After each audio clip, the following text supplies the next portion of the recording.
Gitanjali. By Rabindranath Tagore. Introduction. A few days ago I said to a distinguished Bengali doctor of medicine, I know no German, yet if a translation of a German poet had moved me, I would go to the British Museum and find books in English that would tell me something of his life, and of the history of his thought. But though these prose translations from Rabindranath Tagore have stirred my blood as nothing has for years, I shall not know anything of his life, and of the movements of thought that have made them possible, if some Indian traveler will not tell me.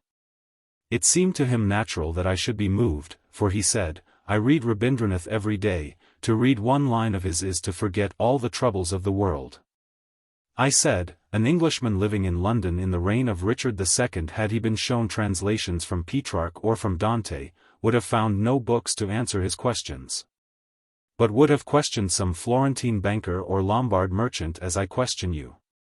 For all I know, so abundant and simple is this poetry, the new Renaissance has been born in your country and I shall never know of it except by hearsay. He answered, we have other poets, but none that are his equal, we call this the epoch of Rabindranath. No poet seems to me as famous in Europe as he is among us. He is as great in music as in poetry, and his songs are sung from the west of India into Burma wherever Bengali is spoken. He was already famous at 19 when he wrote his first novel. And plays when he was but little older, are still played in Calcutta. I so much admire the completeness of his life. When he was very young he wrote much of natural objects, he would sit all day in his garden. From his 25th year or so to his 35th perhaps, when he had a great sorrow, he wrote the most beautiful love poetry in our language. And then he said with deep emotion, words can never express what I owed at 17 to his love poetry. After that his art grew deeper, it became religious and philosophical. All the inspiration of mankind are in his hymns. He is the first among our saints who has not refused to live, but has spoken out of life itself, and that is why we give him our love. I may have changed his well-chosen words in my memory but not his thought. A little while ago he was to read divine service in one of our churches. We of the Brahma Samaj use your word, church, in English. It was the largest in Calcutta and not only was it crowded, but the streets were all but impassable because of the people. Other Indians came to see me and their reverence for this man sounded strange in our world, where we hide great and little things under the same veil of obvious comedy and half-serious depreciation. When we were making the cathedrals had we a like reverence for our great men? Every morning at 3, I know, for I have seen it, one said to me, he sits immovable in contemplation, and for 2 hours does not awake from his reverie upon the nature of God. His father, the Maharishi, would sometimes sit there all through the next day. Once, upon a river, he fell into contemplation because of the beauty of the landscape, and the rowers waited for 8 hours before they could continue their journey. He then told me of Mr. Tagore's family and how for generations great men have come out of its cradles. Today, he said, there are Gaganendranath and Abanindranath Tagore, who are artists. And Vijendranath, Rabindranath's brother, who is a great philosopher. The squirrels come from the boughs and climb on to his knees and the birds alight upon his hands. I notice in these men's thought a sense of visible beauty and meaning as though they held that doctrine of Nietzsche that we must not believe in the moral or intellectual beauty which does not sooner or later impress itself upon physical things. I said, in the East you know how to keep a family illustrious. The other day the curator of a museum pointed out to me a little dark-skinned man who was arranging their Chinese prints and said, that is the hereditary connoisseur of the Mikado. He is the 14th of his family to hold the post. He answered, when Rabindranath was a boy he had all round him in his home literature and music. I thought of the abundance, of the simplicity of the poems, and said, in your country is there much propagandist writing, much criticism? We have to do so much, especially in my own country, that our minds gradually cease to be creative, and yet we cannot help it. If our life was not a continual warfare, we would not have taste, we would not know what is good, we would not find hearers and readers. 4/5 of our energy is spent in the quarrel with bad taste, whether in our own minds or in the minds of others. I understand, he replied, we too have our propagandist writing. In the villages they recite long mythological poems adapted from the Sanskrit in the Middle Ages, and they often insert passages telling the people that they must do their duties. Chapter 2. I have carried the manuscript of these translations about with me for days, reading it in railway trains, or on the top of omnibuses and in restaurants. And I have often had to close it lest some stranger would see how much it moved me. These lyrics, which are in the original, my Indians tell me, full of subtlety of rhythm, of untranslatable delicacies of color, of metrical invention, display in their thought a world I have dreamed of all my life long. The work of a supreme culture, they yet appear as much the growth of the common soil as the grass and the rushes. A tradition, where poetry and religion are the same thing, has passed through the centuries, gathering from learned and unlearned metaphor and emotion, and carried back again to the multitude the thought of the scholar and of the noble. If the civilization of Bengal remains unbroken, if that common mind which, as one divines, runs through all, is not, as with us, broken into a dozen minds that know nothing of each other, something even of what is most subtle in these verses will have come, in a few generations, to the beggar on the roads. When there was but one mind in England, Chaucer wrote his Troilus and Cressida, and though he had written to be read, or to be read out, for our time was coming on apace, he was sung by minstrels for a while. Rabindranath Tagore, like Chaucer's forerunners, writes music for his words, and one understands at every moment that he is so abundant, so spontaneous, so daring in his passion, so full of surprise, because he is doing something which has never seemed strange, unnatural, or in need of defense. These verses will not lie in little well-printed books upon ladies' tables, who turn the pages with indolent hands that they may sigh over a life without meaning, which is yet all they can know of life, or be carried by students at the university to be laid aside when the work of life begins, but as the generations pass, travelers will hum them on the highway and men rowing upon the rivers. Lovers, while they await one another, shall find, in murmuring them, this love of God a magic gulf wherein their own more bitter passion may bathe and renew its youth. At every moment the heart of this poet flows outward to these without derogation or condescension, for it has known that they will understand. And it has filled itself with the circumstance of their lives. The traveler in the red-brown clothes that he wears that dust may not show upon him, the girl searching in her bed for the petals fallen from the wreath of her royal lover, the servant or the bride awaiting the master's homecoming in the empty house, are images of the heart turning to God. Flowers and rivers, the blowing of conch shells, the heavy rain of the Indian July, or the moods of that heart in union or in separation. And a man sitting in a boat upon a river playing upon a lute, like one of those figures full of mysterious meaning in a Chinese picture, is God himself. A whole people, a whole civilization, immeasurably strange to us, seems to have been taken up into this imagination. And yet we are not moved because of its strangeness, but because we have met our own image, as though we had walked in Rossetti's willow wood, or heard, perhaps for the first time in literature, our voice as in a dream. Since the Renaissance the writing of European saints, however familiar their metaphor and the general structure of their thought, has ceased to hold our attention. We know that we must at last forsake the world, and we are accustomed in moments of weariness or exaltation to consider a voluntary forsaking. But how can we, who have read so much poetry, seen so many paintings, listened to so much music, where the cry of the flesh and the cry of the soul seems one, forsake it harshly and rudely? What have we in common with Saint Bernard covering his eyes that they may not dwell upon the beauty of the lakes of Switzerland, or with the violent rhetoric of the Book of Revelations? We would, if we might, find, as in this book, words full of courtesy. I have got my leave. Bid me farewell, my brothers. I bow to you all and take my departure. Here I give back the keys of my door, and I give up all claims to my house. I only ask for last kind words from you. We were neighbors for long, but I received more than I could give. Now the day has dawned and the lamp that lit my dark corner is out. A summons has come and I am ready for my journey.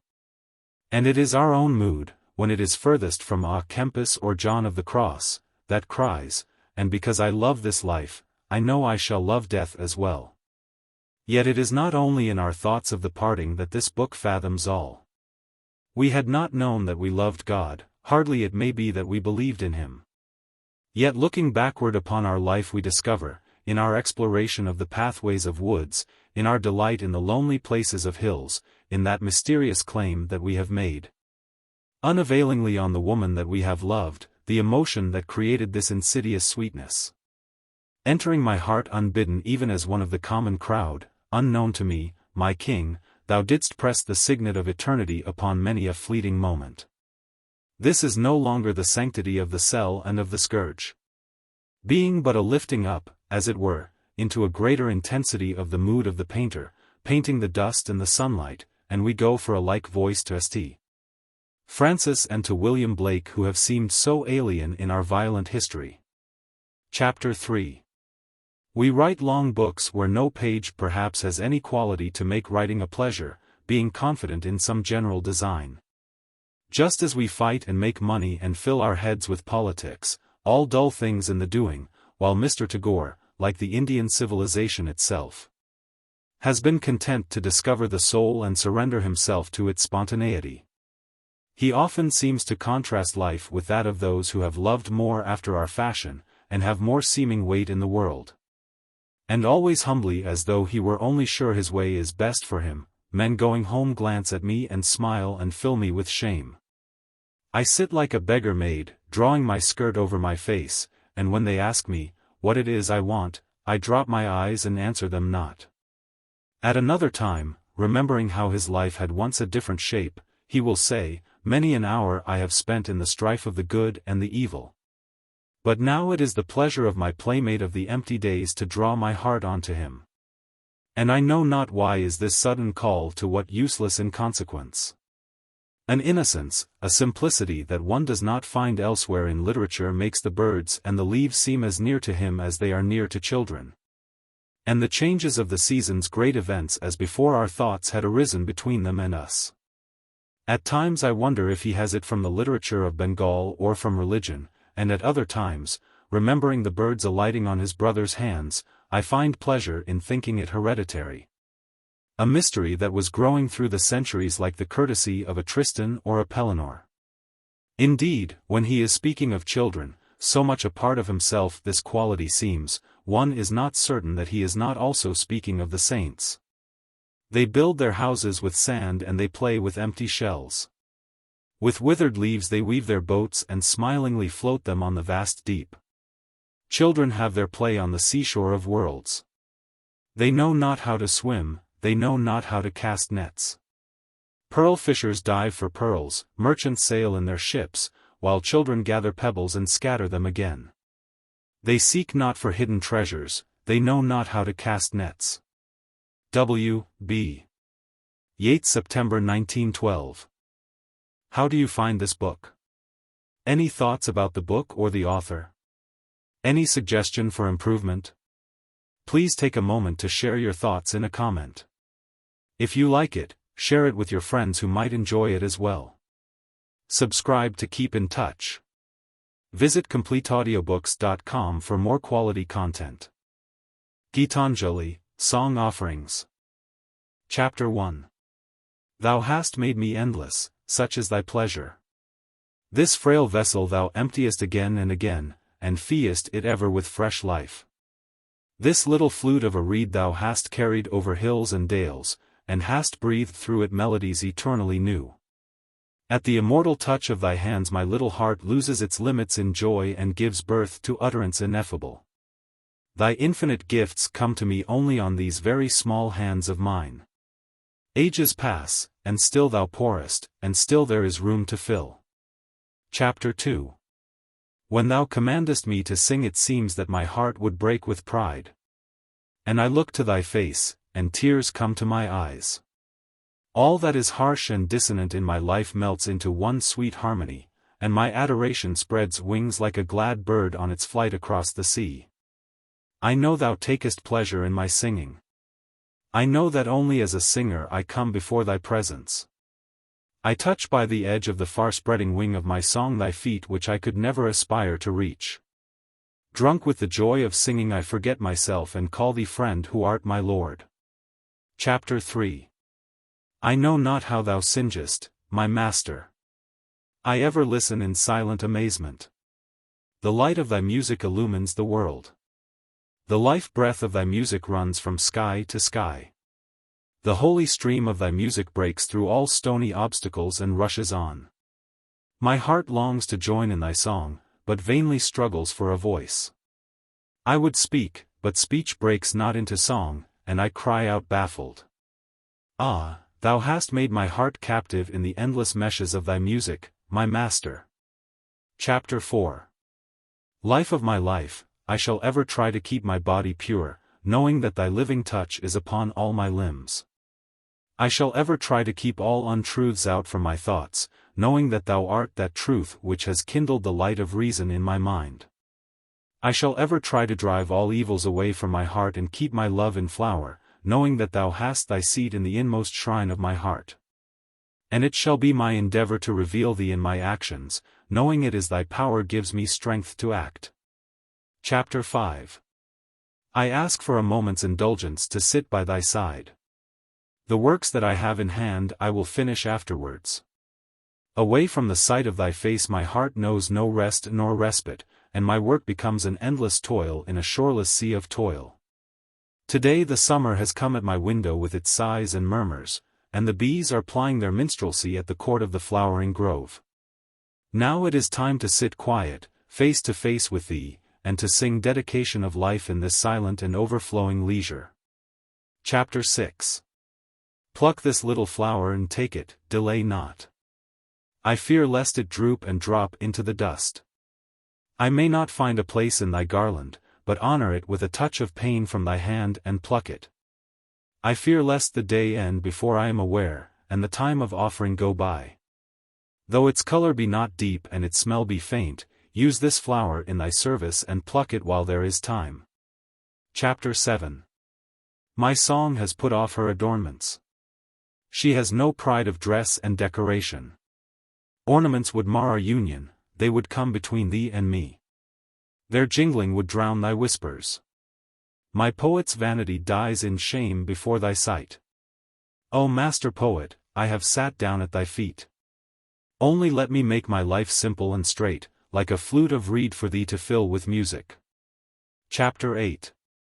The child who is decked with prince's robes and who has jeweled chains round his neck loses all pleasure in his play, his dress hampers him at every step.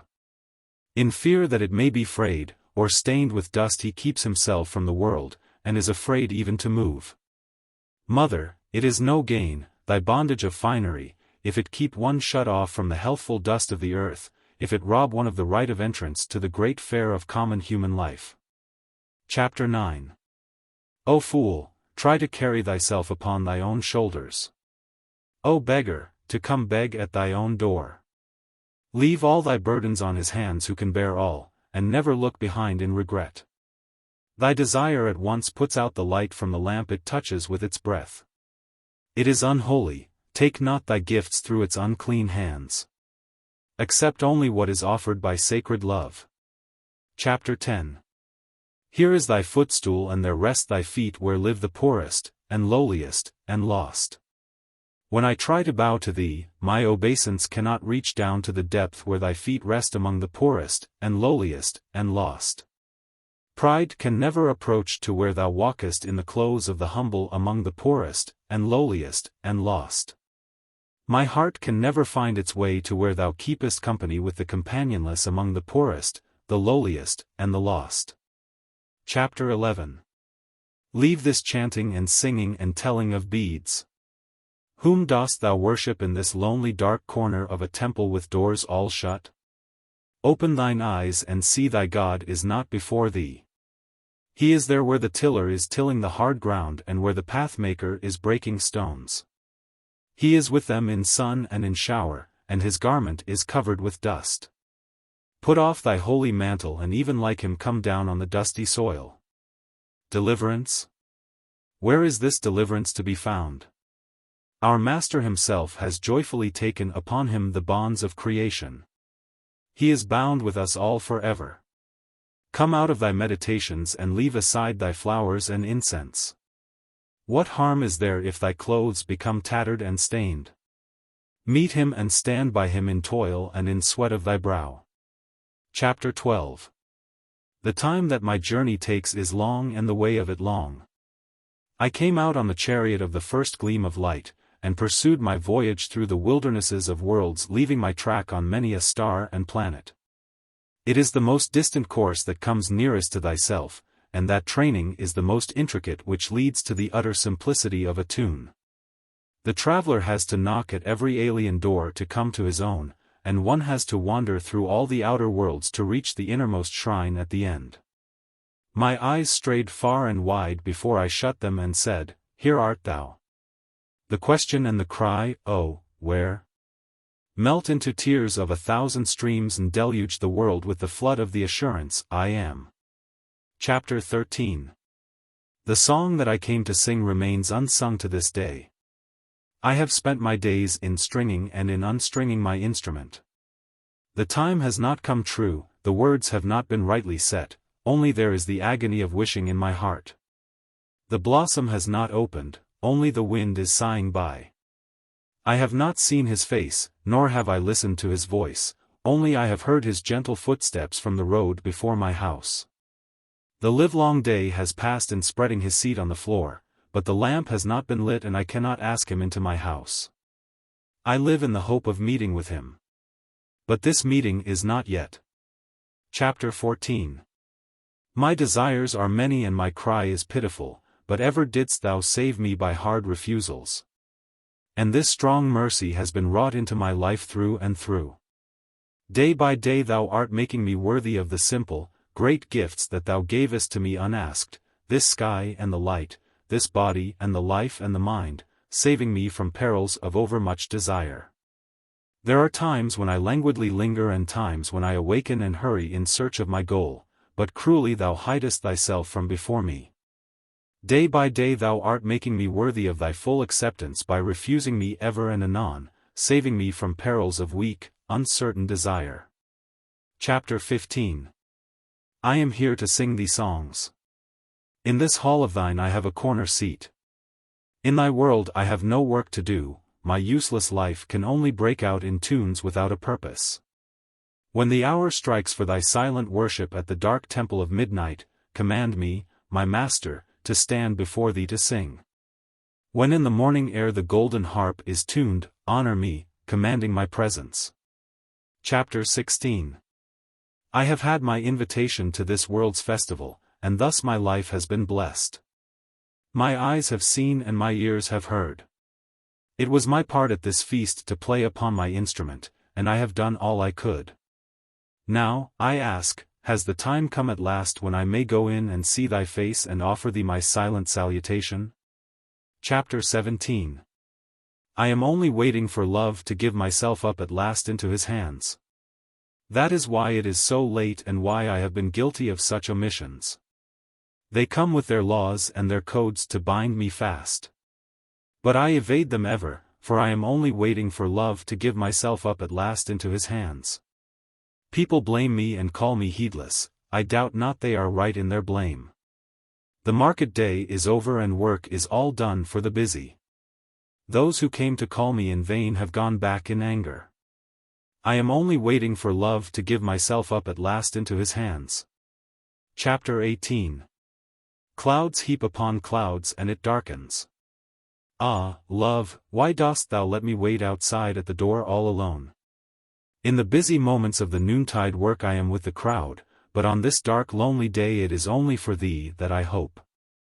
If thou showest me not thy face, if thou leavest me wholly aside, I know not how I am to pass these long, rainy hours.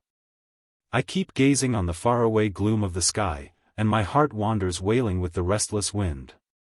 Chapter 19. If thou speakest not I will fill my heart with thy silence and endure it. I will keep still and wait like the night with starry vigil and its head bent low with patience. The morning will surely come, the darkness will vanish, and thy voice pour down in golden streams breaking through the sky. Then thy words will take wing in songs from every one of my birds' nests, and thy melodies will break forth in flowers in all my forest groves. Chapter 20. On the day when the lotus bloomed, alas, my mind was straying, and I knew it not. My basket was empty and the flower remained unheeded. Only now and again a sadness fell upon me, and I started up from my dream and felt a sweet trace of a strange fragrance in the south wind. That vague sweetness made my heart ache with longing, and it seemed to me that it was the eager breath of the summer seeking for its completion. I knew not then that it was so near, that it was mine, and that this perfect sweetness had blossomed in the depth of my own heart. Chapter 21. I must launch out my boat. The languid hours pass by on the shore, alas for me. The spring has done its flowering and taken leave. And now with the burden of faded futile flowers I wait and linger. The waves have become clamorous, and upon the bank in the shady lane the yellow leaves flutter and fall. What emptiness do you gaze upon? Do you not feel a thrill passing through the air with the notes of the faraway song floating from the other shore? Chapter 22. In the deep shadows of the rainy July, with secret steps, thou walkest, silent as night, eluding all watchers. Today the morning has closed its eyes, heedless of the insistent calls of the loud east wind, and a thick veil has been drawn over the ever-wakeful blue sky. The woodlands have hushed their songs, and doors are all shut at every house. Thou art the solitary wayfarer in this deserted street. O my only friend, my best beloved, the gates are open in my house, do not pass by like a dream. Chapter 23. Art thou abroad on this stormy night on thy journey of love, my friend? The sky groans like one in despair. I have no sleep tonight. Ever and again I open my door and look out on the darkness, my friend. I can see nothing before me. I wonder where lies thy path. By what dim shore of the ink-black river, by what far edge of the frowning forest, through what mazy depth of gloom art thou threading thy course to come to me, my friend? Chapter 24. If the day is done, if birds sing no more, if the wind has flagged tired, then draw the veil of darkness thick upon me. Even as thou hast wrapped the earth with the coverlet of sleep and tenderly closed the petals of the drooping lotus at dusk. From the traveler, whose sack of provisions is empty before the voyage is ended, whose garment is torn and dust-laden, whose strength is exhausted, remove shame and poverty. And renew his life like a flower under the cover of thy kindly night. Chapter 25. In the night of weariness let me give myself up to sleep without struggle, resting my trust upon thee. Let me not force my flagging spirit into a poor preparation for thy worship. It is thou who drawest the veil of night upon the tired eyes of the day to renew its sight in a fresher gladness of awakening. Chapter 26. He came and sat by my side but I woke not. What a cursed sleep it was, O miserable me! He came when the night was still, he had his harp in his hands, and my dreams became resonant with its melodies. Alas, why are my nights all thus lost? Ah, why do I ever miss his sight whose breath touches my sleep? Chapter 27. Light, oh where is the light? Kindle it with the burning fire of desire. There is the lamp but never a flicker of a flame, is such thy fate, my heart? Ah, death were better by far for thee. Misery knocks at thy door, and her message is that thy Lord is wakeful, and he calls thee to the love tryst through the darkness of night. The sky is overcast with clouds and the rain is ceaseless. I know not what this is that stirs in me, I know not its meaning. A moment's flash of lightning drags down a deeper gloom on my sight, and my heart gropes for the path to where the music of the night calls me. Light, oh where is the light? Kindle it with the burning fire of desire. It thunders and the wind rushes screaming through the void. The night is black as a black stone. Let not the hours pass by in the dark. Kindle the lamp of love with thy life. Chapter 28. Obstinate are the trammels, but my heart aches when I try to break them. Freedom is all I want, but to hope for it I feel ashamed. I am certain that priceless wealth is in thee, and that thou art my best friend, but I have not the heart to sweep away the tinsel that fills my room. The shroud that covers me is a shroud of dust and death, I hate it, yet hug it in love. My debts are large, my failures great, my shame secret and heavy. Yet when I come to ask for my good, I quake in fear lest my prayer be granted. Chapter 29. He whom I enclose with my name is weeping in this dungeon. I am ever busy building this wall all around, and as this wall goes up into the sky day by day I lose sight of my true being in its dark shadow. I take pride in this great wall, and I plaster it with dust and sand lest a least hole should be left in this name, and for all the care I take I lose sight of my true being. Chapter 30. I came out alone on my way to my tryst. But who is this that follows me in the silent dark? I move aside to avoid his presence, but I escape him not. He makes the dust rise from the earth with his swagger, he adds his loud voice to every word that I utter. He is my own little self, my lord, he knows no shame. But I am ashamed to come to thy door in his company. Chapter 31. Prisoner, tell me, who was it that bound you? It was my master, said the prisoner. I thought I could outdo everybody in the world in wealth and power, and I amassed in my own treasure house the money due to my king. When sleep overcame me I lay upon the bed that was for my lord, and on waking up I found I was a prisoner in my own treasure house. Prisoner, tell me, who was it that wrought this unbreakable chain? It was I, said the prisoner, who forged this chain very carefully. I thought my invincible power would hold the world captive, leaving me in a freedom undisturbed. Thus night and day I worked at the chain with huge fires and cruel hard strokes. When at last the work was done and the links were complete and unbreakable, I found that it held me in its grip. Chapter 32. By all means they try to hold me secure who love me in this world. But it is otherwise with thy love which is greater than theirs, and thou keepest me free. Lest I forget them they never venture to leave me alone. But day passes by after day and thou art not seen. If I call not thee in my prayers, if I keep not thee in my heart, thy love for me still waits for my love. Chapter 33. When it was day they came into my house and said, we shall only take the smallest room here. They said, we shall help you in the worship of your God and humbly accept only our own share in his grace, and then they took their seat in a corner and they sat quiet and meek. But in the darkness of night I find they break into my sacred shrine, strong and turbulent, and snatch with unholy greed the offerings from God's altar. Chapter 34. Let only that little be left of me whereby I may name thee my all. Let only that little be left of my will whereby I may feel thee on every side, and come to thee in everything, and offer to thee my love every moment. Let only that little be left of me whereby I may never hide thee. Let only that little of my fetters be left whereby I am bound with thy will, and thy purpose is carried out in my life, and that is the fetter of thy love. Chapter 35. Where the mind is without fear and the head is held high. Where knowledge is free. Where the world has not been broken up into fragments by narrow domestic walls. Where words come out from the depth of truth. Where tireless striving stretches its arms towards perfection.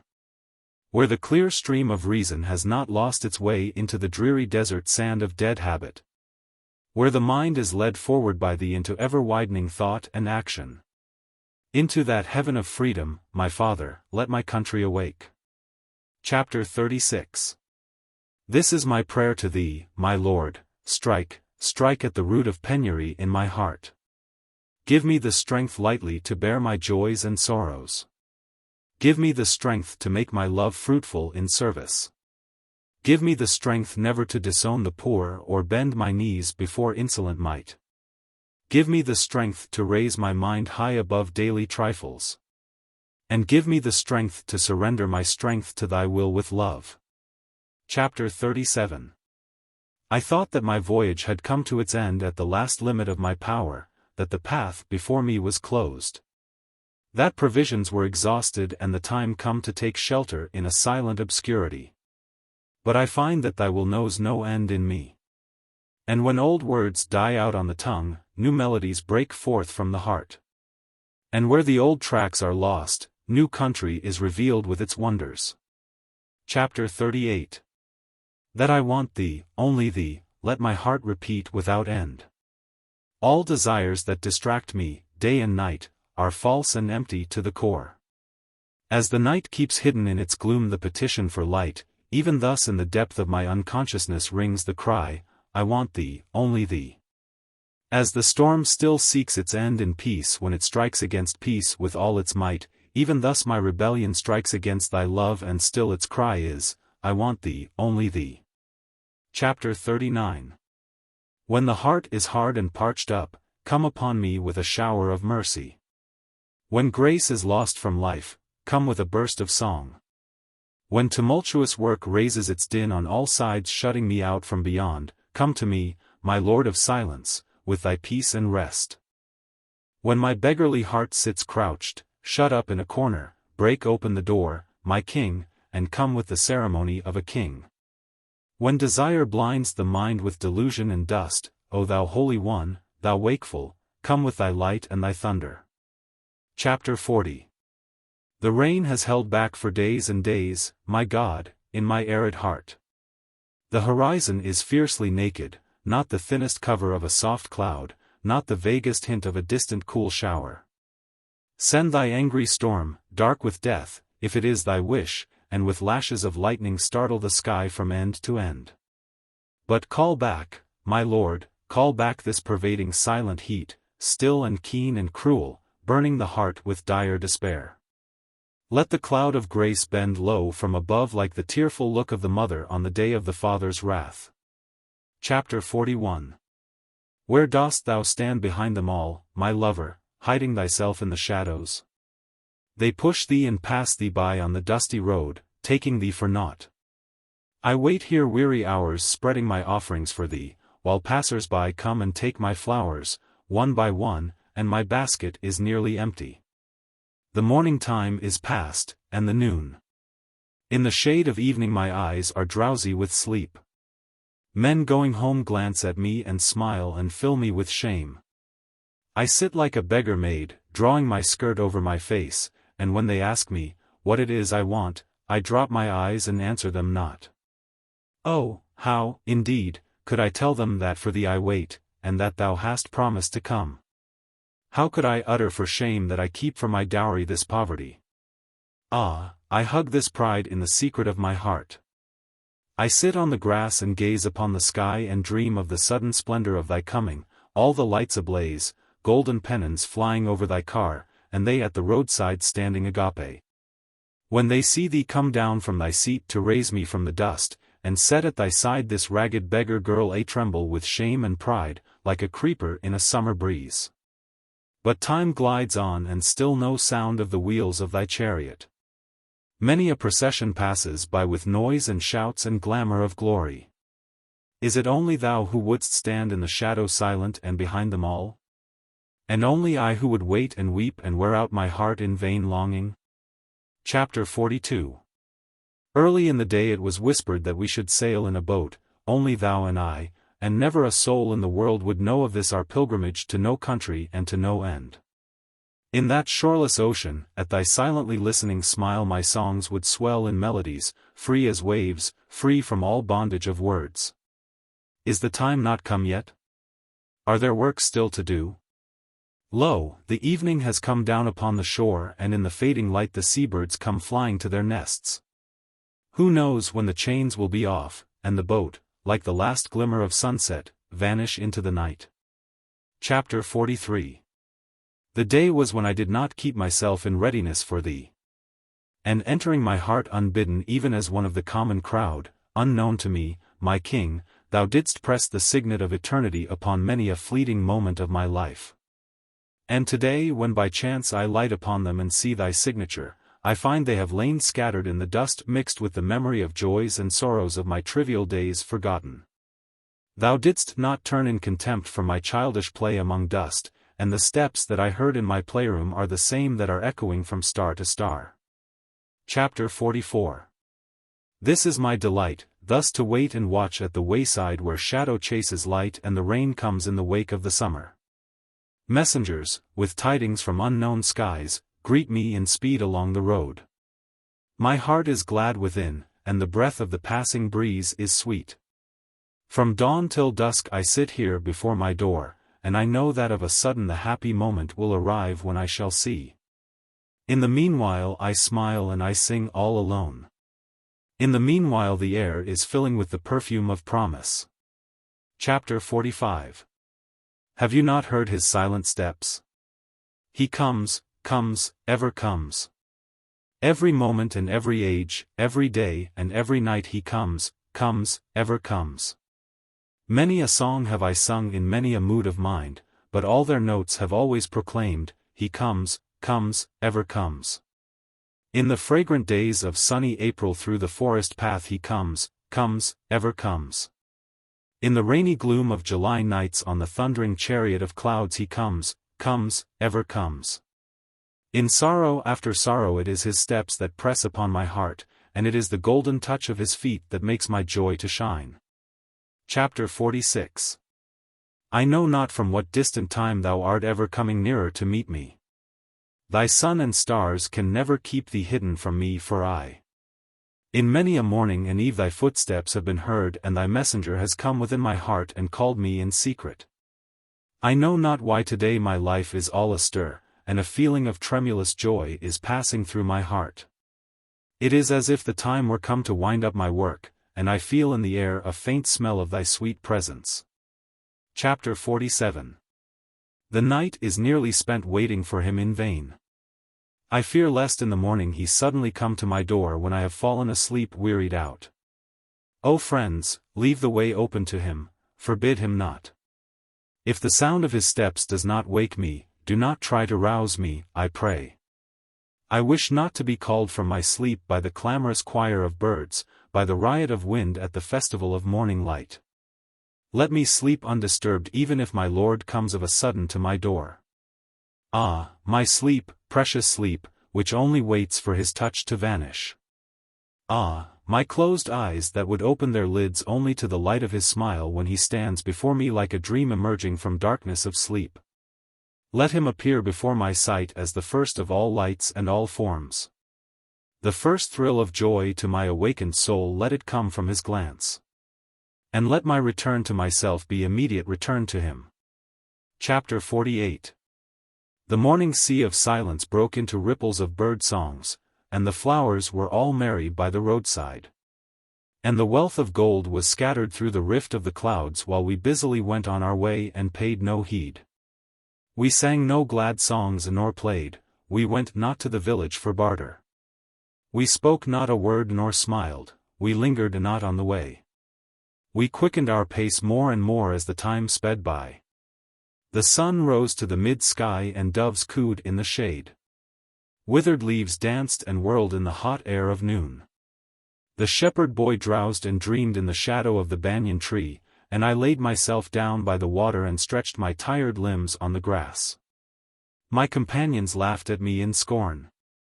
They held their heads high and hurried on, they never looked back nor rested, they vanished in the distant blue haze. They crossed many meadows and hills, and passed through strange, faraway countries. All honor to you, heroic host of the interminable path. Mockery and reproach pricked me to rise, but found no response in me. I gave myself up for lost in the depth of a glad humiliation, in the shadow of a dim delight. The repose of the sun-embroidered green gloom slowly spread over my heart. I forgot for what I had traveled, and I surrendered my mind without struggle to the maze of shadows and songs. At last, when I woke from my slumber and opened my eyes, I saw thee standing by me, flooding my sleep with thy smile. How I had feared that the path was long and wearisome, and the struggle to reach thee was hard. Chapter 49. You came down from your throne and stood at my cottage door. I was singing all alone in a corner, and the melody caught your ear. You came down and stood at my cottage door. Masters are many in your hall, and songs are sung there at all hours. But the simple carol of this novice struck at your love. One plaintive little strain mingled with the great music of the world, and with a flower for a prize you came down and stopped at my cottage door. Chapter 50. I had gone a-begging from door to door in the village path, when thy golden chariot appeared in the distance like a gorgeous dream, and I wondered who was this king of all kings. My hopes rose high and methought my evil days were at an end, and I stood waiting for alms to be given unasked and for wealth scattered on all sides in the dust. The chariot stopped where I stood. Thy glance fell on me and thou camest down with a smile. I felt that the luck of my life had come at last. Then of a sudden thou didst hold out thy right hand and say, "What hast thou to give to me?" Ah, what a kingly jest was it to open thy palm to a beggar to beg! I was confused and stood undecided, and then from my wallet I slowly took out the least little grain of corn and gave it to thee. But how great my surprise when at the day's end I emptied my bag on the floor to find a least little grain of gold among the poor heap. I bitterly wept and wished that I had had the heart to give thee my all. Chapter 51. The night darkened. Our day's works had been done. We thought that the last guest had arrived for the night and the doors in the village were all shut. Only some said the king was to come. We laughed and said, "No, it cannot be." It seemed there were knocks at the door and we said it was nothing but the wind. We put out the lamps and lay down to sleep. Only some said, "It is the messenger." We laughed and said, "No, it must be the wind." There came a sound in the dead of the night. We sleepily thought it was the distant thunder. The earth shook, the walls rocked, and it troubled us in our sleep. Only some said it was the sound of wheels. We said in a drowsy murmur, "No, it must be the rumbling of clouds." The night was still dark when the drum sounded. The voice came, "Wake up. Delay not." We pressed our hands on our hearts and shuddered with fear. Some said, "Lo, there is the king's flag." We stood up on our feet and cried, "There is no time for delay. The king has come, but where are lights, where are wreaths? Where is the throne to seat him? Oh, shame! Oh, utter shame! Where is the hall, the decorations?" Someone has said, "Vain is this cry. Greet him with empty hands, lead him into thy rooms all bare. Open the doors, let the conch shells be sounded. In the depth of the night has come the king of our dark, dreary house. The thunder roars in the sky. The darkness shudders with lightning. Bring out thy tattered piece of mat and spread it in the courtyard. With the storm has come of a sudden our king of the fearful night. Chapter 52. I thought I should ask of thee, but I dared not, the rose wreath thou hadst on thy neck. Thus I waited for the morning, when thou didst depart, to find a few fragments on the bed. And like a beggar I searched in the dawn only for a stray petal or two. Ah me, what is it I find? What token left of thy love? It is no flower, no spices, no vase of perfumed water. It is thy mighty sword, flashing as a flame, heavy as a bolt of thunder. The young light of morning comes through the window and spreads itself upon thy bed. The morning bird twitters and asks, "Woman, what hast thou got?" No, it is no flower, nor spices, nor vase of perfumed water, it is thy dreadful sword. I sit and muse in wonder, what gift is this of thine? I can find no place to hide it. I am ashamed to wear it, frail as I am, and it hurts me when I press it to my bosom. Yet shall I bear in my heart this honor of the burden of pain, this gift of thine. From now there shall be no fear left for me in this world, and thou shalt be victorious in all my strife. Thou hast left death for my companion and I shall crown him with my life.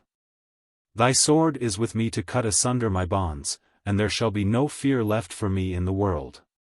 From now I leave off all petty decorations. Lord of my heart, no more shall there be for me waiting and weeping in corners, no more coyness and sweetness of demeanor. Thou hast given me thy sword for adornment. No more dolls' decorations for me. Chapter 53. Beautiful is thy wristlet, decked with stars and cunningly wrought in myriad-colored jewels. But more beautiful to me thy sword with its curve of lightning like the outspread wings of the divine bird of Vishnu, perfectly poised in the angry red light of the sunset. It quivers like the one last response of life in ecstasy of pain at the final stroke of death, it shines like the pure flame of being burning up earthly sense with one fierce flash. Beautiful is thy wristlet, decked with starry gems, but thy sword, O Lord of Thunder, is wrought with uttermost beauty, terrible to behold or think of. Chapter 54. I asked nothing from thee. I uttered not my name to thine ear. When thou tookst thy leave I stood silent. I was alone by the well where the shadow of the tree fell aslant, and the women had gone home with their brown earthen pitchers full to the brim. They called me and shouted, "Come with us, the morning is wearing on to noon." But I languidly lingered a while lost in the midst of vague musings. I heard not thy steps as thou camest. Thine eyes were sad when they fell on me, thy voice was tired as thou spokest low, "Ah, I am a thirsty traveler." I started up from my daydreams and poured water from my jar on thy joined palms. The leaves rustled overhead, the cuckoo sang from the unseen dark, and perfume of babla flowers came from the bend of the road. I stood speechless with shame when my name thou didst ask. Indeed, what had I done for thee to keep me in remembrance? But the memory that I could give water to thee to allay thy thirst will cling to my heart and enfold it in sweetness. The morning hour is late, the bird sings in weary notes, neem leaves rustle overhead and I sit and think and think. Chapter 55. Languor is upon your heart and the slumber is still on your eyes. Has not the word come to you that the flower is reigning in splendor among thorns? Wake, O awaken! Let not the time pass in vain. At the end of the stony path, in the country of virgin solitude, my friend is sitting all alone. Deceive him not. Wake, O awaken! What if the sky pants and trembles with the heat of the midday sun? What if the burning sand spreads its mantle of thirst? Is there no joy in the deep of your heart? At every footfall of yours, will not the harp of the road break out in sweet music of pain? Chapter 56. Thus it is that thy joy in me is so full. Thus it is that thou hast come down to me. O thou Lord of all heavens, where would be thy love if I were not? Thou hast taken me as thy partner of all this wealth. In my heart is the endless play of thy delight. In my life thy will is ever taking shape. And for this, thou who art the King of kings hast decked thyself in beauty to captivate my heart. And for this thy love loses itself in the love of thy lover, and there art thou seen in the perfect union of two. Chapter 57. Light, my light, the world-filling light, the eye-kissing light, heart-sweetening light. Ah, the light dances, my darling, at the center of my life. The light strikes, my darling, the chords of my love, the sky opens, the wind runs wild, laughter passes over the earth. The butterflies spread their sails on the sea of light. Lilies and jasmine surge up on the crest of the waves of light. The light is shattered into gold on every cloud, my darling, and it scatters gems in profusion. Mirth spreads from leaf to leaf, my darling, and gladness without measure. The heavens' river has drowned its banks and the flood of joy is abroad. Chapter 58. Let all the strains of joy mingle in my last song, the joy that makes the earth flow over in the riotous excess of the grass, the joy that sets the twin brothers, life and death, dancing over the wide world, the joy that sweeps in with the tempest, shaking and waking all life with laughter, the joy that sits still with its tears on the open red lotus of pain. And the joy that throws everything it has upon the dust, and knows not a word. Chapter 59. Yes, no, this is nothing but thy love, O beloved of my heart, this golden light that dances upon the leaves, these idle clouds sailing across the sky. This passing breeze leaving its coolness upon my forehead. The morning light has flooded my eyes, this is thy message to my heart. Thy face is bent from above, thy eyes look down on my eyes, and my heart has touched thy feet. Chapter 60. On the seashore of endless worlds children meet. The infinite sky is motionless overhead and the restless water is boisterous.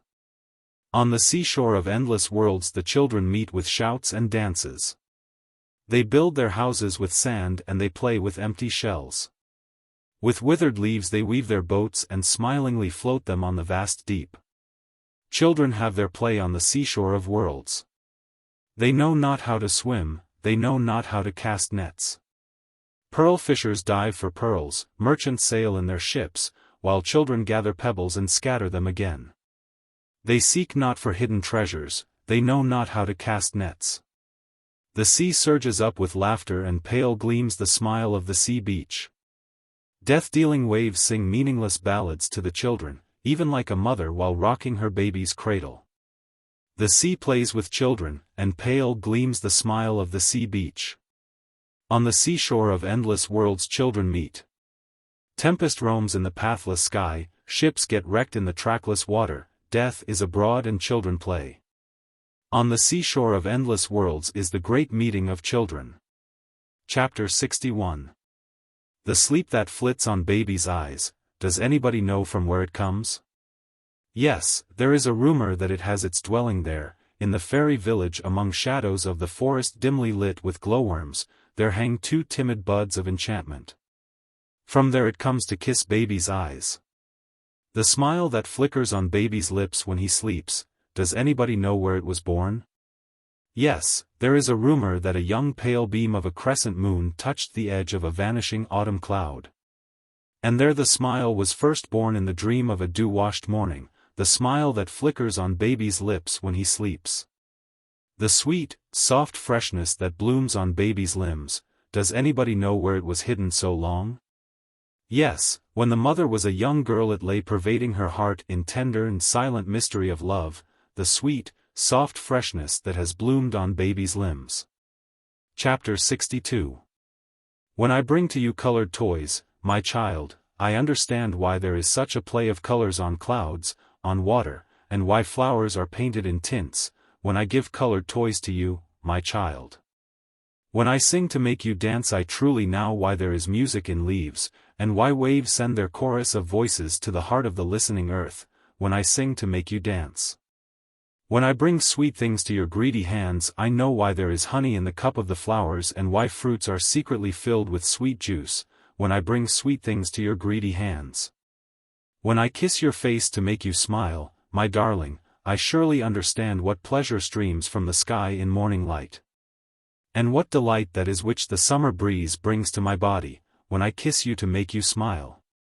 Chapter 63. Thou hast made me known to friends whom I knew not. Thou hast given me seats in homes not my own. Thou hast brought the distant near and made a brother of the stranger. I am uneasy at heart when I have to leave my accustomed shelter. I forget that there abides the old and the new, and that there also thou abidest. Through birth and death, in this world or in others, wherever thou leadest me it is thou, the same. The one companion of my endless life who ever linkest my heart with bonds of joy to the unfamiliar. When one knows thee, then alien there is none, then no door is shut. Oh, grant me my prayer that I may never lose the bliss of the touch of the one in the play of many. Chapter 64. On the slope of the desolate river among tall grasses I asked her, Maiden, where do you go shading your lamp with your mantle? My house is all dark and lonesome, lend me your light. She raised her dark eyes for a moment and looked at my face through the dusk. I have come to the river, she said, to float my lamp on the stream when the daylight wanes in the west. I stood alone among tall grasses and watched the timid flame of her lamp uselessly drifting in the tide. In the silence of gathering night I asked her, Maiden, your lights are all lit, then where do you go with your lamp? My house is all dark and lonesome, lend me your light. She raised her dark eyes on my face and stood for a moment doubtful. I have come, she said at last, to dedicate my lamp to the sky. I stood and watched her light uselessly burning in the void. In the moonless gloom of midnight I ask her, Maiden, what is your quest, holding the lamp near your heart? My house is all dark and lonesome, lend me your light. She stopped for a minute and thought and gazed at my face in the dark. I have brought my light, she said, to join the carnival of lamps. I stood and watched her little lamp uselessly lost among lights. Chapter 65. What divine drink wouldst thou have, my God, from this overflowing cup of my life? My poet, is it thy delight to see thy creation through my eyes and to stand at the portals of my ears silently to listen to thine own eternal harmony? Thy world is weaving words in my mind and thy joy is adding music to them. Thou givest thyself to me in love and then feelest thine own entire sweetness in me. Chapter 66. She who ever had remained in the depth of my being, in the twilight of gleams and of glimpses. She who never opened her veils in the morning light, will be my last gift to thee, my God, folded in my final song. Words have wooed yet failed to win her. Persuasion has stretched to her its eager arms in vain. I have roamed from country to country keeping her in the core of my heart, and around her have risen and fallen the growth and decay of my life. Over my thoughts and actions, my slumbers and dreams, she reigned yet dwelled alone and apart. Many a man knocked at my door and asked for her and turned away in despair. There was none in the world who ever saw her face to face, and she remained in her loneliness waiting for thy recognition. Chapter 67. Thou art the sky and thou art the nest as well. O thou beautiful, there in the nest is thy love that encloses the soul with colors and sounds and odors. There comes the morning with the golden basket in her right hand bearing the wreath of beauty, silently to crown the earth. And there comes the evening over the lonely meadows deserted by herds, through trackless paths, carrying cool draughts of peace in her golden pitcher from the western ocean of rest. But there, where spreads the infinite sky for the soul to take her flight in, reigns the stainless white radiance. There is no day nor night, nor form nor color, and never, never a word. Chapter 68. Thy sunbeam comes upon this earth of mine with arms outstretched and stands at my door the livelong day to carry back to thy feet clouds made of my tears and sighs and songs. With fond delight thou wrappest about thy starry breast that mantle of misty cloud, turning it into numberless shapes and folds and coloring it with hues ever-changing. It is so light and so fleeting, tender and tearful and dark, that is why thou lovest it, O thou spotless and serene. And that is why it may cover thy awful white light with its pathetic shadows. Chapter 69. The same stream of life that runs through my veins night and day runs through the world and dances in rhythmic measures. It is the same life that shoots in joy through the dust of the earth in numberless blades of grass and breaks into tumultuous waves of leaves and flowers. It is the same life that is rocked in the ocean cradle of birth and of death, in ebb and in flow. I feel my limbs are made glorious by the touch of this world of life. And my pride is from the life-throb of ages dancing in my blood this moment. Chapter 70.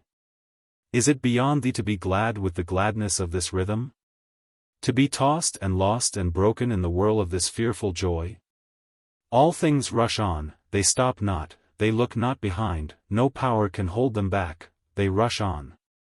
Keeping steps with that restless, rapid music, seasons come dancing and pass away, colors, tunes. And perfumes pour in endless cascades in the abounding joy that scatters and gives up and dies every moment. Chapter 71. That I should make much of myself and turn it on all sides, thus casting colored shadows on thy radiance, such is thy Maya. Thou settest a barrier in thine own being and then callest thy severed self in myriad notes. This thy self-separation has taken body in me.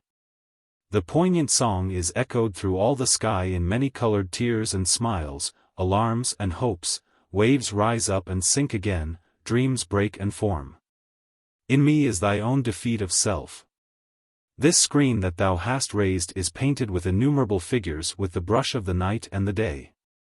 Behind it thy seat is woven in wondrous mysteries of curves, casting away all barren lines of straightness. The great pageant of thee and me has overspread the sky. With the tune of thee and me all the air is vibrant, and all ages pass with the hiding and seeking of thee and me. Chapter 72. He it is, the innermost one, who awakens my being with his deep hidden touches. He it is who puts his enchantment upon these eyes and joyfully plays on the chords of my heart in varied cadence of pleasure and pain.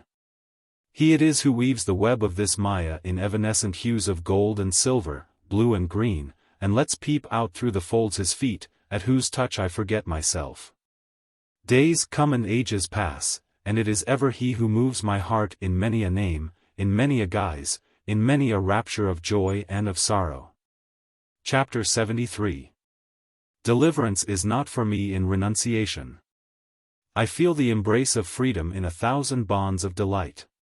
Thou ever pourest for me the fresh draught of thy wine of various colors and fragrance, filling this earthen vessel to the brim. My world will light its 100 different lamps with thy flame and place them before the altar of thy temple. No, I will never shut the doors of my senses.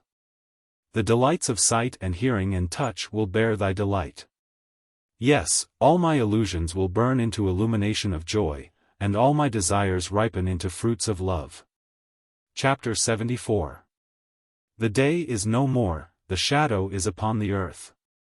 It is time that I go to the stream to fill my pitcher.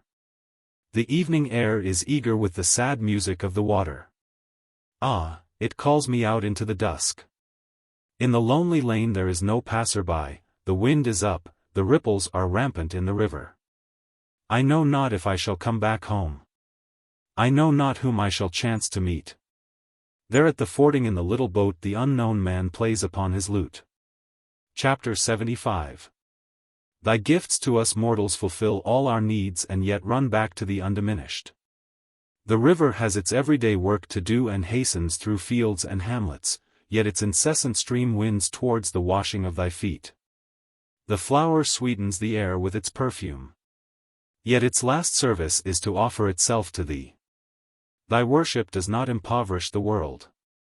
From the words of the poet men take what meanings please them, yet their last meaning points to thee. Chapter 76. Day after day, O Lord of my life, shall I stand before thee face to face. With folded hands, O Lord of all worlds, shall I stand before thee face to face. Under thy great sky in solitude and silence, with humble heart shall I stand before thee face to face. In this laborious world of thine, tumultuous with toil and with struggle, among hurrying crowds shall I stand before thee face to face. And when my work shall be done in this world, O King of kings, alone and speechless shall I stand before thee face to face. Chapter 77. I know thee as my God and stand apart, I do not know thee as my own and come closer. I know thee as my Father and bow before thy feet, I do not grasp thy hand as my friends. I stand not where thou comest down and ownest thyself as mine, there to clasp thee to my heart and take thee as my comrade. Thou art the brother amongst my brothers, but I heed them not, I divide not my earnings with them, thus sharing my all with thee. In pleasure and in pain I stand not by the side of men, and thus stand by thee. I shrink to give up my life, and thus do not plunge into the great waters of life. Chapter 78. When the creation was new and all the stars shone in their first splendor, the gods held their assembly in the sky and sang, Oh, the picture of perfection! The joy unalloyed. But one cried of a sudden, it seems that somewhere there is a break in the chain of light and one of the stars has been lost. The golden string of their harp snapped, their song stopped, and they cried in dismay, yes, that lost star was the best, she was the glory of all heavens. From that day the search is unceasing for her, and the cry goes on from one to the other that in her the world has lost its one joy. Only in the deepest silence of night the stars smile and whisper among themselves, vain is this seeking. Unbroken perfection is over all. Chapter 79. If it is not my portion to meet thee in this life, then let me ever feel that I have missed thy sight, let me not forget for a moment. Let me carry the pangs of this sorrow in my dreams and in my wakeful hours. As my days pass in the crowded market of this world and my hands grow full with the daily profits, let me ever feel that I have gained nothing, let me not forget for a moment. Let me carry the pangs of this sorrow in my dreams and in my wakeful hours. When I sit by the roadside, tired and panting, when I spread my bed low in the dust, let me ever feel that the long journey is still before me, let me not forget a moment. Let me carry the pangs of this sorrow in my dreams and in my wakeful hours. When my rooms have been decked out and the flutes sound and the laughter there is loud, let me ever feel that I have not invited thee to my house, let me not forget for a moment. Let me carry the pangs of this sorrow in my dreams and in my wakeful hours. Chapter 80. I am like a remnant of a cloud of autumn uselessly roaming in the sky, O my sun ever glorious. Thy touch has not yet melted my vapor, making me one with thy light, and thus I count months and years separated from thee. If this be thy wish and if this be thy play, then take this fleeting emptiness of mine, paint it with colors, gild it with gold, float it on the wanton wind and spread it in varied wonders. And again when it shall be thy wish to end this play at night, I shall melt and vanish away in the dark, or it may be in a smile of the white morning, in a coolness of purity transparent. Chapter 81. On many an idle day have I grieved over lost time. But it is never lost, my Lord. Thou hast taken every moment of my life in thine own hands. Hidden in the heart of things thou art nourishing seeds into sprouts, buds into blossoms, and ripening flowers into fruitfulness. I was tired and sleeping on my idle bed and imagined all work had ceased. In the morning I woke up and found my garden full with wonders of flowers. Chapter 82. Time is endless in thy hands, my Lord. There is none to count thy minutes. Days and nights pass and ages bloom and fade like flowers. Thou knowest how to wait. Thy centuries follow each other perfecting a small wild flower. We have no time to lose, and having no time we must scramble for a chances. We are too poor to be late. And thus it is that time goes by while I give it to every querulous man who claims it, and thine altar is empty of all offerings to the last.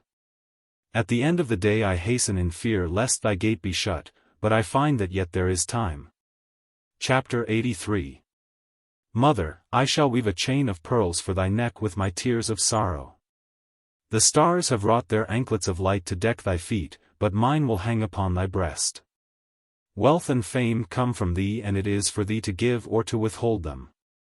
But this my sorrow is absolutely mine own, and when I bring it to thee as my offering thou rewardest me with thy grace. Chapter 84. It is the pang of separation that spreads throughout the world and gives birth to shapes innumerable in the infinite sky. It is this sorrow of separation that gazes in silence all night from star to star and becomes lyric among rustling leaves in rainy darkness of July. It is this overspreading pain that deepens into loves and desires, into sufferings and joys in human homes, and this it is that ever melts and flows in songs through my poet's heart. Chapter 85. When the warriors came out first from their master's hall, where had they hid their power? Where were their armor and their arms? They looked poor and helpless, and the arrows were showered upon them on the day they came out from their master's hall. When the warriors marched back again to their master's hall, where did they hide their power? They had dropped the sword and dropped the bow and the arrow. Peace was on their foreheads, and they had left the fruits of their life behind them on the day they marched back again to their master's hall. Chapter 86. Death, thy servant, is at my door. He has crossed the unknown sea and brought thy call to my home. The night is dark and my heart is fearful, yet I will take up the lamp, open my gates and bow to him my welcome. It is thy messenger who stands at my door. I will worship him with folded hands, and with tears. I will worship him placing at his feet the treasure of my heart. He will go back with his errand done, leaving a dark shadow on my mourning, and in my desolate home only my forlorn self will remain as my last offering to thee. Chapter 87. In desperate hope I go and search for her in all the corners of my room, I find her not. My house is small and what once has gone from it can never be regained. But infinite is thy mansion, my Lord, and seeking her I have to come to thy door. I stand under the golden canopy of thine evening sky and I lift my eager eyes to thy face. I have come to the brink of eternity from which nothing can vanish, no hope, no happiness, no vision of a face seen through tears. Oh, dip my emptied life into that ocean, plunge it into the deepest fullness. Let me for once feel that lost sweet touch in the allness of the universe. Chapter 88. Deity of the Ruined Temple. The broken strings of Veena sing no more your praise. The bells in the evening proclaim not your time of worship. The air is still and silent about you. In your desolate dwelling comes the vagrant spring breeze. It brings the tidings of flowers, the flowers that for your worship are offered no more. Your worshipper of old wanders ever longing for favor still refused. In the eventide, when fires and shadows mingle with the gloom of dust, he wearily comes back to the ruined temple with hunger in his heart. Many a festival day comes to you in silence, deity of the ruined temple. Many a night of worship goes away with lamp unlit. Many new images are built by masters of cunning art and carried to the holy stream of oblivion when their time is come. Only the deity of the ruined temple remains unworshipped in deathless neglect. Chapter 89. No more noisy, loud words from me, such is my master's will. Henceforth I deal in whispers. The speech of my heart will be carried on in murmurings of a song. Men hasten to the king's market. All the buyers and sellers are there. But I have my untimely leave in the middle of the day, in the thick of work. Let then the flowers come out in my garden, though it is not their time. And let the midday bees strike up their lazy hum. Full many an hour have I spent in the strife of the good and the evil, but now it is the pleasure of my playmate of the empty days to draw my heart on to him. And I know not why is this sudden call to what useless inconsequence. Chapter 90. On the day when death will knock at thy door, what wilt thou offer to him? Oh, I will set before my guest the full vessel of my life, I will never let him go with empty hands. All the sweet vintage of all my autumn days and summer nights, all the earnings and gleanings of my busy life will I place before him at the close of my days when death will knock at my door. Chapter 91. O thou the last fulfillment of life, death, my death, come and whisper to me. Day after day I have kept watch for thee have I borne the joys and pangs of life. All that I am, that I have, that I hope and all my love have ever flowed towards thee in depth of secrecy. One final glance from thine eyes and my life will be ever thine own. The flowers have been woven and the garland is ready for the bridegroom. After the wedding the bride shall leave her home and meet her Lord alone in the solitude of night. Chapter 92. I know that the day will come when my sight of this earth shall be lost, and life will take its leave in silence, drawing the last curtain over my eyes. Yet stars will watch at night, and morning rise as before, and hours heave like sea waves casting up pleasures and pains. When I think of this end of my moments, the barrier of the moments breaks and I see by the light of death thy world with its careless treasures. Rare is its lowliest seat, rare is its meanest of lives. Things that I longed for in vain and things that I got, let them pass. Let me but truly possess the things that I ever spurned and overlooked. Chapter 93. I have got my leave. Bid me farewell, my brothers. I bow to you all and take my departure. Here I give back the keys of my door, and I give up all claims to my house. I only ask for last kind words from you. We were neighbors for long, but I received more than I could give. Now the day has dawned and the lamp that lit my dark corner is out. A summons has come and I am ready for my journey. Chapter 94. At this time of my parting, wish me good luck, my friends. The sky is flushed with the dawn and my path lies beautiful. Ask not what I have with me to take there. I start on my journey with empty hands and expectant heart. I shall put on my wedding garland. Mine is not the red-brown dress of the traveler, and though there are dangers on the way I have no fear in mind. The evening star will come out when my voyage is done and the plaintive notes of the twilight melodies be struck up from the king's gateway. Chapter 95. I was not aware of the moment when I first crossed the threshold of this life. What was the power that made me open out into this vast mystery like a bud in the forest at midnight?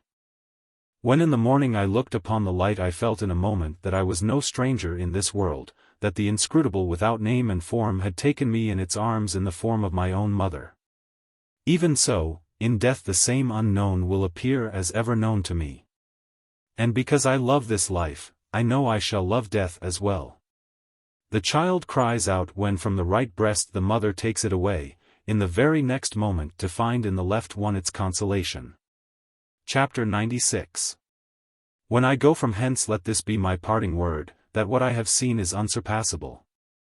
I have tasted of the hidden honey of this lotus that expands on the ocean of light, and thus am I blessed. Let this be my parting word.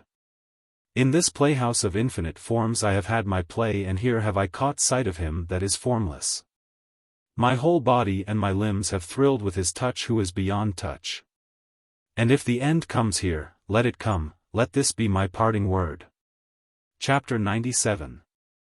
When my play was with thee I never questioned who thou wert. I knew nor shyness nor fear, my life was boisterous. In the early morning thou wouldst call me from my sleep like my own comrade and lead me running from glade to glade. On those days I never cared to know the meaning of songs thou sangest to me. Only my voice took up the tunes, and my heart danced in their cadence. Now, when the playtime is over, what is this sudden sight that is come upon me? The world with eyes bent upon thy feet stands in awe with all its silent stars. Chapter 98. I will deck thee with trophies, garlands of my defeat. It is never in my power to escape unconquered. I surely know my pride will go to the wall, my life will burst its bonds in exceeding pain, and my empty heart will sob out in music like a hollow reed, and the stone will melt in tears. I surely know the 100 petals of a lotus will not remain closed forever, and the secret recess of its honey will be bared. From the blue sky and I shall gaze upon me and summon me in silence. Nothing will be left for me, nothing whatever, and utter death shall I receive at thy feet. Chapter 99. When I give up the helm I know that the time has come for thee to take it. What there is to do will be instantly done. Vain is this struggle. Then take away your hands and silently put up with your defeat, my heart, and think it your good fortune to sit perfectly still where you are placed. These my lamps are blown out at every little puff of wind, and trying to light them I forget all else again and again. But I shall be wise this time and wait in the dark, spreading my mat on the floor, and whenever it is thy pleasure, my lord, come silently and take thy seat here. Chapter C. I dive down into the depth of the ocean of forms, hoping to gain the perfect pearl of the formless. No more sailing from harbor to harbor with this my weather-beaten boat. The days are long past when my sport was to be tossed on waves. And now I am eager to die into the deathless. Into the audience hall by the fathomless abyss where swells up the music of toneless strings I shall take this harp of my life. I shall tune it to the notes of forever, and when it has sobbed out its last utterance, lay down my silent harp at the feet of the silent. Chapter CI. Ever in my life have I sought thee with my songs. It was they who led me from door to door, and with them have I felt about me, searching and touching my world. It was my songs that taught me all the lessons I ever learnt, they showed me secret paths, they brought before my sight many a star on the horizon of my heart. They guided me all the day long to the mysteries of the country of pleasure and pain, and, at last, to what palace gate have they brought me in the evening at the end of my journey? Chapter CII. I boasted among men that I had known you. They see your pictures in all works of mine. They come and ask me, who is he? I know not how to answer them. I say, indeed, I cannot tell.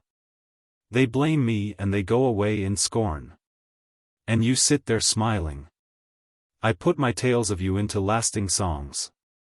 The secret gushes out from my heart. They come and ask me, tell me all your meanings. I know not how to answer them. I say, ah, who knows what they mean? They smile and go away in utter scorn. And you sit there smiling. Chapter CI. In one salutation to thee, my God, let all my senses spread out and touch this world at thy feet. Like a rain-cloud of July hung low with its burden of unshed showers, let all my mind bend down at thy door in one salutation to thee. Let all my songs gather together their diverse strains into a single current and flow to a sea of silence in one salutation to thee. Like a flock of homesick cranes flying night and day back to their mountain nests, let all my life take its voyage to its eternal home in one salutation to thee.